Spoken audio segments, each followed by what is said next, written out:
that, we'll move to the third talk, which is my talk on the political economy of policy, regulatory choices. Now, when we talk about policy intervention, as we heard from Jinji Wu and David, and we know the literature, there are numerous reasons for that. It can be information, it can be externalities, it can be public good. The government want to intervene because of transfers and energy justice, or it might want to intervene because of non-competitive behavior. There are many reasons. We're going to focus on externality in this talk. So I'm just going to slowly focus on what we are going to talk about. When we talk about externality, Pigovian tax is familiar to all of us. It started from this seminal work in 1920, first mentioned by the economist Arthur Cecil Pigot in his book, The Economic of Welfare. But do we need to use taxes? And the reason this work came with David to this question is because we see command and control approach that is very common. It is imposed by parties, it is distinct from the market approach, and it's basically the regulator, the government telling us what to do. There is a chemical standard. You can't go beyond that amount of pollutant. There's an air quality standard. Something is limited, has speed limits. It's a great example of command and control. Government restrict output to the socially optimal level through standards. And the question is, why is that happening? When we look at the literature, digging back to work in the 1970s, first of all, we want to introduce heterogeneity. I think it's a very important component. There is very interesting recent empirical work showing that the heterogeneity within industries is big. It's huge, actually. And I can share with you it can go to 500% between the most efficient and most least efficient, or most polluting, most least polluting. 500% is a big number. So heterogeneity is very important. However, when we talk about heterogeneity, distribution becomes also important. And when we look at that, work all the way back dating to the 1970s by David, showed that there is a logic for a standard. The reason in the short run, and that's very important, this distinction is very important. In the short run, a standard result in more employment and more output. And that goes because how the average abatement is distributed across the firms. This is very important. The second point that I'm trying to make, or we're building this work on, is the political economy of policy design. Which again, as we know, it's very, very important. Politics is very important in the way you build a coalition and you push forward policy. Policy can be modeled through the lobbies or can be modeled through the voters. And given the political system, you will see the politicians trying to affect how evidence is incorporated into the policy. And frequently, again, we do see this transition towards upper bounds, intentionally upper bounds. LCFS, as we'll hear later, we see it in the way we structure incentivized production of microchips in the US to develop a US supply chain for microchips because of the importance of EV and other components. We see it in air, climate, and everything as all these examples, and there are numerous examples. This is very pervasive throughout.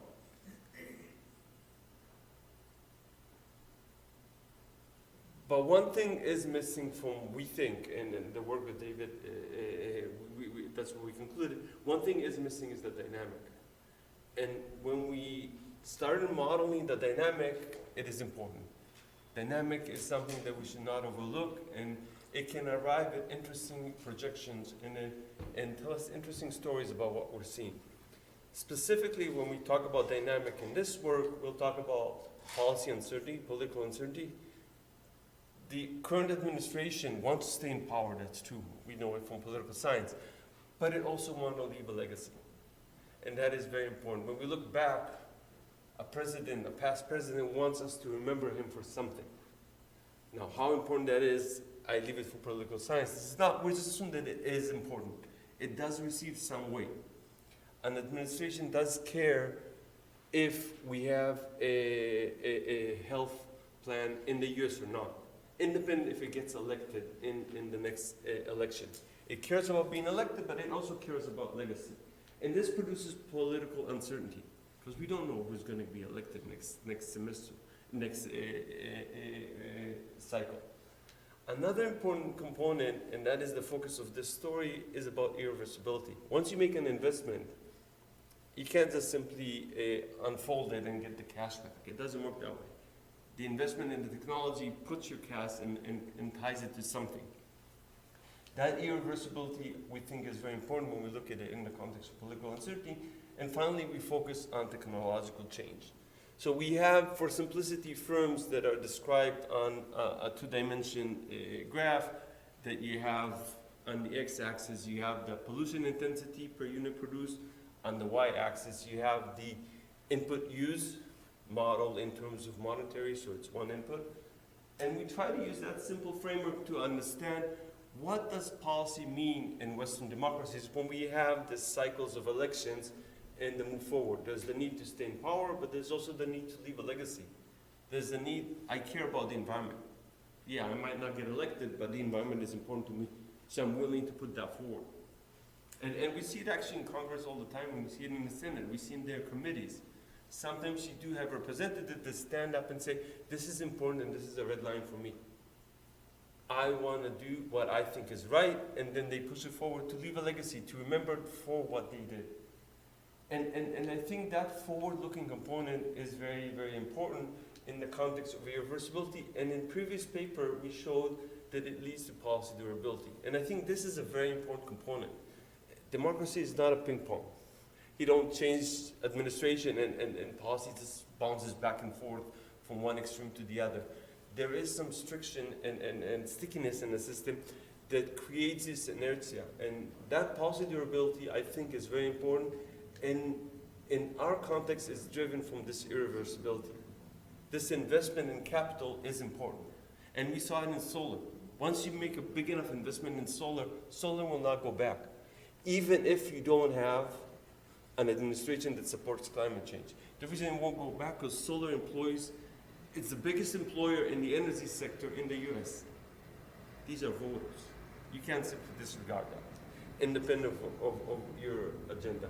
So what we model in previous work is that these two forces interact with one another, and that's what sets policy.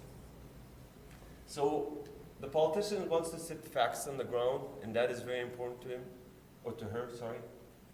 And to do that, again, as I mentioned, we again, for simplicity, for the modeling simplicity, and we can generalize it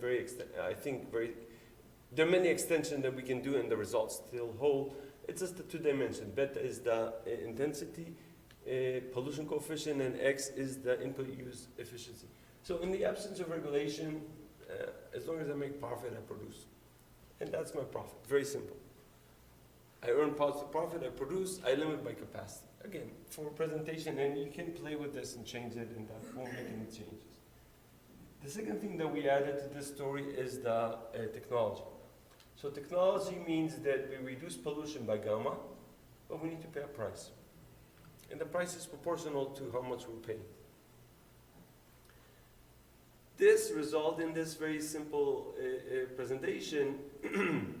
Again, this is the pollution intensity, this is the input use, and these are the profit function. Pi naught is simply setting profit to zero for a firm that is producing under regulation with the old technology. Pi 1 is simply the firm that adopted it. And this results in a very interesting comparison between a standard and a tax that we're going to go into deeper in a minute. In this case, it's a tax, it's an ad valorem tax, so it affects the extensive margins. Notice that these firms could not produce in the absence of technology. Just think about coal. CCS can result in coal staying active. Why? Because CCS can bring coal to zero. You might argue, or 5% emission. You might argue against it, that's a different story. But I'm saying that technology can bring firms that otherwise could not be active under the regulatory framework. They lose money, all these firms lose money, and they enter. These firms produce independent of the technology, independent if there was an innovation or not. However, these firms choose to adopt. They become more competitive once they adopt. And what it turns out, and I'll just give you in a nutshell, a tax affects much more these firms, the standards impacts this. And this becomes important over time, as our current work is trying to show. So previous work showed that the party in power, because of this desire to make a statement, leave a legacy, they might push policy beyond what you would think the optimal one was. Because they want to make the change. Why do you make the change? Once you get enough companies doing those modifications, once you create those supply chains, the next administration won't throw them away. It's too expensive politically for the next administration. They might mingle around it, they might try to circumvent it, they might want to delay regulations. And by the way, there's political science literature that will support these claims. I'm just trying to introduce economics to it. Just to give you two examples, one is Germany. They implemented the Renewable Act. It was a long-term risk-free contract. It developed momentum. It came with a coalition. That coalition spurred substantial deployment of solar voltaic. It also had a huge job creation component. It's not going away from Germany. And solar Germany is, I won't say it's the most efficient way of using your resources. It's not going away. And this is all about irreversibility. They're invested, 30% of the population there is invested in. California, the same thing. It was ramped up.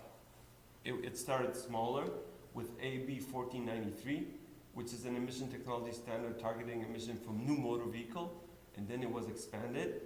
And this literature will make the argument similar to there's a ratcheting up effect. And what we're actually arguing, that ratcheting up has a lot of economic intuition behind it. And I think important one to understand. So to understand that, we introduce a standard. Just to be quick, this is the standard. No adoption, no technology. Basically, these guys stay out of the business. I'm almost finished. These guys produce, but there's no reason to adopt anything. Now, when we introduce adoption, this is the interesting part. These firms that otherwise could not produce became active. And what that forces the regulator to do is to bring a more stringent standard. So if you're maintaining a predetermined aggregate pollution standard, we have an objective, 2 degrees above pre-industrial levels, or any other standard you said. Once you have a predetermined standard, once you have a predetermined aggregate pollution, the standard will be forced to become more stringent with time to meet that objective because the standard affects the intensive margins. And I don't want to go too much into that because I'm out of time basically, but what it brings us to understand is why you have this ratcheting up effect in policy, or you have an economic intuition that can explain to us why you do want this ratcheting effect. Why do you want to put your foot in the door as a first step? First put the foot in the door. First make the change.